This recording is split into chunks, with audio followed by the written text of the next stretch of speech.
So imagine your morning commute, right? You're driving down this busy, multi-lane city street that you take, every single day. Okay, I'm picturing it. But overnight, the city's just come along and completely removed every single traffic light. Oh, wow. Yeah, no green, no yellow, no red, just totally chaotic, unmarked intersections everywhere. You're sitting there behind the wheel, the engine's running, cars are inching forward, and you have absolutely no idea if it's safe to hit the gas or if you need to just slam on the brakes. That sounds like a nightmare, honestly. Right, your brain is suddenly burning an immense amount of calories just trying to predict what's going to happen next. I mean, it would be pure cognitive overload. You're trying to navigate this really complex, potentially dangerous environment, but you've been stripped of the critical cues that, tell you how to behave to actually reach your destination safely. Exactly. You're essentially forced to guess the rules of the road through trial and error, which is an incredibly stressful way for any organism to operate.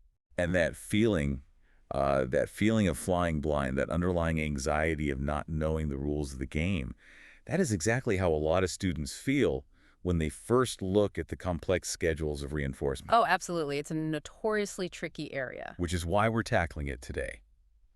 Welcome to today's deep dive into our source material.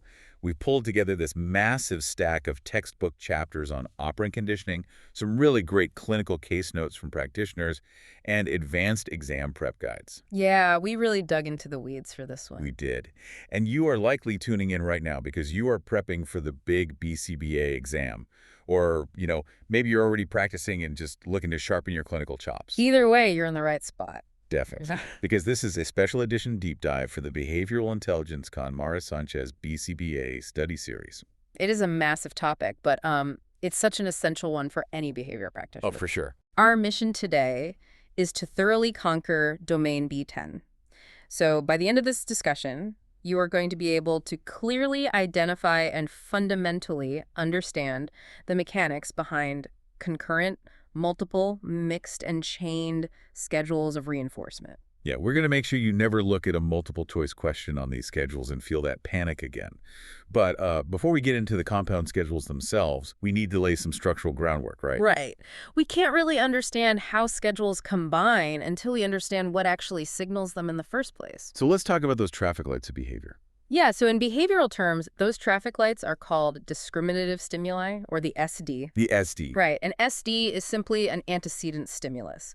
So a cue or a signal in the environment that tells the learner that reinforcement is currently available for a specific behavior. It's the green light. Exactly. It's the green light. It says, hey, if you engage in this specific action right now, it will pay off. Humans, and, well, all organisms really, we rely on SDs to conserve energy. Right, because if we know a behavior won't be reinforced, we just don't waste the effort performing it. Precisely. Okay, so the SD is essentially a promise from the environment, which provides a great foundation for our first category. Because if the SD is a traffic light, the most confusing thing you can do is have the lights constantly changing their meaning over time, right? Oh, yeah. So what happens when the environment alternates between different schedules? Like, the rules change, but they change sequentially. Okay, so that brings us to successive schedules. The first variation we see in the sources is the multiple schedule of reinforcement. Okay. In a multiple schedule, you're alternating two or more component schedules of reinforcement for a single response. And there are two really functional rules here. Lay them on me. First, only one schedule is in effect at any given time. They do not overlap. It is strictly sequential. Got it. One at a time. Second, and this is the structural linchpin here, there is a clear SD to signal to the learner exactly which schedule is currently active. Okay, let's ground this with a clinical example from the case notes because, seeing it in action always helps clarify the mechanics. Yeah, let's do it. So let's look at Vivian's client, James. From the sources, James has attention-maintained aggressive behavior, and Vivian is running a functional communication training program, an FCT. Right. So when Vivian places a green card on the table, James's functional requests to play are reinforced. The green card is the SD, it's the green traffic light. Perfect. But every 15 minutes, Vivian switches that card out for a red one. And the red card signals that request to play are now on extinction. Like, they will not result in attention. Right. And notice how the learner adapts to those environmental cues to conserve energy. Yeah. James quickly learns that the behavior, requesting to play only works under one specific stimulus condition. The green card and the red card alternate sequentially, one after the other. So he knows exactly when to ask and when to wait. Exactly. James never has to guess if his behavior will be reinforced because the SD is right there on the table. The environment is highly predictable, which, as we know, drastically reduces the anxiety or frustration that often leads to those challenging behaviors. Okay, but I have to push back on this heavy reliance on artificial SDs, though. Oh. How so? Well, we don't walk around in the real world with green and red cards dictating our interactions, right? Sure. If the environment changes, wouldn't a learner just naturally read the room and adapt? Like, why do we need to artificially signal everything rather than just letting the contingencies naturally shift? See, that is a very common philosophical debate in clinical practice. Yeah. The issue is that when you assume a learner will just, read the room without a clear salient signal, you're often inadvertently throwing them into a mixed schedule of reinforcement. Mixed schedule. Yeah, a mixed schedule has the exact same structure as a multiple schedule. So 2 or more schedules alternating sequentially, one at a time for single response. Okay. But the critical difference is that there is no SD. There's no signal. The learner is flying completely blind. Wow, okay. So the reinforcement contingencies are changing in the background, but nobody informed the client. That sounds like a recipe for a behavioral meltdown. It frequently is. The emotional fallout of a mixed schedule is significant because of the unpredictability, and the sources actually provide a highly relatable, practical scenario to illustrate this. Oh, the substitute teacher one. Yes, the substitute teacher. Imagine a classroom where the regular teacher normally reinforces a student raising their hand about every 5 minutes. The students know this rhythm. They're used to it. Right. Then a substitute teacher takes over for the afternoon. And the substitute has a completely different internal rule. Maybe they only reinforce hand raising after 10 minutes have passed, which is a fixed interval 10 schedule. But the substitute doesn't announce this to the class. They don't write the new rule on the board. They just quietly operate on this new timeline. Exactly. There's no cue, no announcement, no SD provided to the students about this shifting expectation. The environment changed, the reinforcement schedule changed, but the students have no signal to help them discriminate the new rules. They're on a mixed schedule. They are, and as a result, you will see a massive spike in frustration. Students might start calling out, waving their hands frantically, or just giving up entirely because the predictability of their environment has been shattered. The distinction is incredibly stark when you look at the psychological impact. Multiple schedules provide a signal and create predictability. Mixed schedules lack a signal and create chaos. That's a great way to summarize it. So we've explored schedules that swap out sequentially, one after the other. But life is rarely that organized, right? Fortunately, no. Sometimes you're hit with a barrage of options all at once. So what happens when the learners are presented with a full menu of behavioral options at the exact same time? When we talk about simultaneous options in behavior analysis, we are entering the realm of choice. And clinically, choice is governed by concurrent schedules of reinforcement. Concurrent schedules. Right. A concurrent schedule is defined as a choice between 2 or more schedules of reinforcement that are offered simultaneously and independently. The learner is not waiting for the environment to change. The environment is offering multiple paths right now. So instead of the rules changing over time, the learner is standing at a buffet. Yes, a behavioral buffet. All the stations are open, and they get to decide where to invest their energy. Let's look at the classroom free time example from the text. Oh, that's a good one. A teacher offers students a token for every 1 minute they spend writing. So that operates as a fixed interval 1 schedule. Yep. Alternatively, they can earn a token for every 2 minutes they spend reading, so a fixed interval 2. Or a token for every 5 minutes spent drawing, fixed interval 5. All 3 activities are available simultaneously. And the student dynamically allocates their time to whichever schedule they prefer. Right. This is where we have to look closely at the math behind the behavior, because human beings are constantly running subconscious calculations. When a learner is faced with a concurrent schedule, their behavior doesn't just happen randomly. It follows a principle known as the matching law. The matching law. Okay, break that down for us. The matching law dictates that the proportion of a learner's responses will essentially match the relative proportion of reinforcement available across those choices. So it's basically behavioral economics. Exactly. Our brains are constantly calculating the return on investment for our actions. Think about a toddler playing alone in a room with 5 different toys. That toddler is operating on a concurrent schedule. They absolutely are. They're continuously allocating their attention and their physical responses based on which toy provides the most immediate, highest quality sensory payoff. If the building blocks are highly reinforcing today, the toddler subconsciously allocates 80% of their time to the blocks. If a puzzle is proving too difficult and the payoff is too low, it gets 0% of their time. They are maximizing their behavioral profit. And the clinical implications of that economic calculation are profound. If you want a client to choose a functionally appropriate replacement behavior, like handing over a break card instead of a challenging behavior, like sweeping all the materials off the desk, you have to manipulate that concurrent schedule. Right, you have to stack the deck. You really do. You must ensure the reinforcement schedule for the appropriate behavior is richer, faster, and requires less effort to access. Every time you introduce a new intervention, you are setting up a concurrent schedule against the old behavior. The learner will inevitably match their behavior to whichever schedule pays out the best. You cannot just teach a new skill in a vacuum. You have to make sure it actively outcompetes the old behavior on that concurrent menu. Okay, so we've covered schedules that alternate sequentially and schedules that offer a simultaneous choice. But here's where it gets really interesting. What about when behaviors are locked together, where you literally cannot access step B until you've successfully defeated step A? Then you are dealing with chained schedules. Chain schedules. Yes. A chain schedule occurs when behaviors are placed on two or more component schedules in a very specific mandatory order. You must complete the first link in the chain to gain access to the second link, and so on, until the final task is completed. And the structural brilliance of a chain schedule is how the reinforcement mechanism operates, right?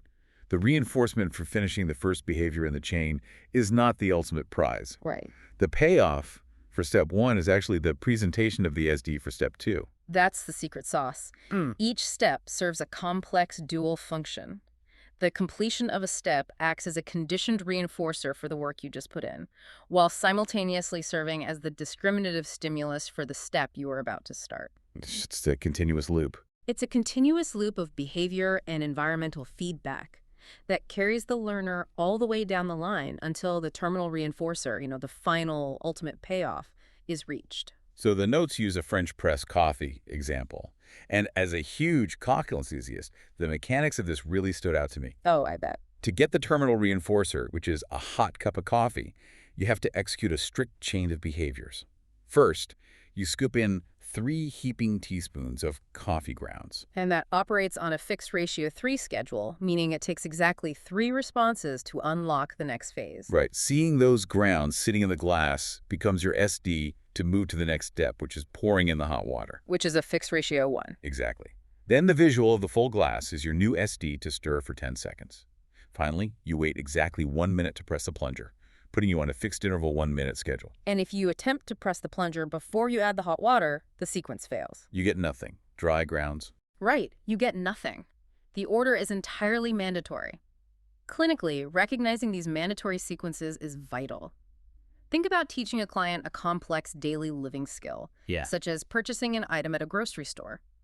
That is a massive behavioral chain. Oh, absolutely. Finding the item, walking to the register, waiting in line, handing over the money, and waiting for change. Exactly. And when a client struggles to learn a chain like that, it is so easy for an untrained observer to label them as non-compliant or unmotivated. Yeah, they just think the client doesn't want to do it. Right. But the breakdown is usually mechanical. The BCBA must assess the client's current repertoire and break those larger components down into smaller, manageable chains. You have to ensure that the SD for each individual step is abundantly clear. That makes total sense. Because if the client successfully hands over the money, but does not recognize that the cashier handing back a receipt is the SD to put their wallet away, the chain breaks. The neurological link between the steps severs, and the behavior just stalls out entirely. It constantly loops back to the SD. The entire system relies on those environmental cues. It really does. Okay, we've unpacked the theory behind multiple, mixed, concurrent, and chained schedules. Now, let's put on our study buddy hats. I'm ready. For everyone listening who is preparing to sit in that testing center, we need to figure out how to keep these terms distinct under the pressure of a timed exam. Because when you're reading them in a dense multiple-choice format, they sound deceptively similar. Oh, they do. The exam writers are highly skilled at testing your ability to discriminate these nuanced terms, but thankfully, the advanced study guides provide some excellent memory devices. Okay, lay them out. These are mnemonics you should actively write down on your whiteboard the second you sit down for the test. Nice. Walk us through the major rules. First rule, concurrent equals choice. Whenever you read a scenario and the learner is making a simultaneous choice between two or more options available at the exact same time, you are looking at a concurrent schedule. Always look for the buffet of options. Exactly. Concurrent equals choice. Got it. Yeah. What's the rule for the alternating schedules? Second rule, the two M's go together. Mixed and multiple. The M's. Right. Both of these are successive schedules, meaning they happen one after the other. How do you distinguish them? Multiple has the SD. Mixed does not. Okay, the M's are successive. Multiple has the signal. That leaves the sequence-based schedules. Third rule, the two bike-related terms go together. Chain and tandem. Think of a bicycle chain, or two people riding a tandem bicycle. I like that. Right. Both of these indicate sequential, step-by-step schedules where you must complete them in a mandatory order, and they follow the exact same SD rule as the M's. Chained provides an SD for each subsequent step. Tandem does not provide an SD between steps. So tandem is essentially the sequential version of mixed. Exactly. You are required to perform a sequence of behaviors, but the environment gives you no clear signal that you've successfully moved to the next step. You're just guessing. You're flying blind again. That framework is incredibly helpful. The two M's alternate, the two bike items go in order. As someone who analyzes the common pitfalls of test takers, what is the most frequent mistake students make? The most prevalent error is confusing concurrent with multiple. Really? Yeah. Test takers will read a vignette where a learner is choosing between two options, and they misidentify it as an alternating condition. The key distinction is timing. Okay. If the environment dictates that option A is available now and option B will be available later, it is multiple. If both options are available to the learner at the exact same moment, it is concurrent. Let me see if I have this right.